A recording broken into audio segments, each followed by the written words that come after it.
Understanding widowed, a journey through English vocabulary.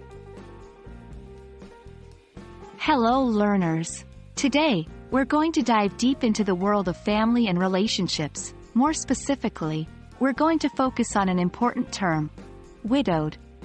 It's a word used to describe a person whose spouse has passed away. Let's delve into the vocabulary related to this topic and learn how to use it in conversations. When a person's spouse dies, we say that they have been widowed. It's a term used irrespective of the person's gender. It comes from the Old English word widwe, meaning widow, and is used to denote the status of a person who has lost their partner due to death.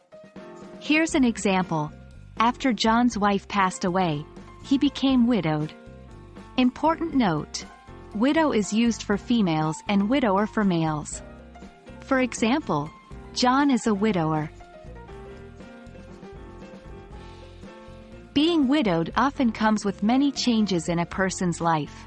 In English, there are a variety of words and phrases used to describe these changes. For instance, we might say someone is in mourning, which is the period of sadness after losing a loved one. They might also be described as bereaved, another term used to describe someone who has lost a loved one. Here's an example. Jane is in mourning after becoming widowed.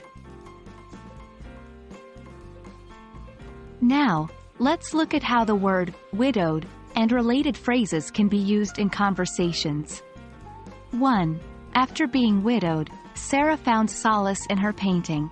2. My neighbor is a 70-year-old widower who enjoys gardening. The word widowed also finds its use in legal and formal documents like 1. Marital status. Widowed. 2. Widowed on date. That brings us to the end of our journey through the English vocabulary related to the term widowed. This word, like many others in English, has its roots in history and carries a deep emotional weight. Understanding these terms and using them correctly can enrich our English conversations and writing. We hope this video has been helpful to you. Happy learning, and we'll see you in our next video.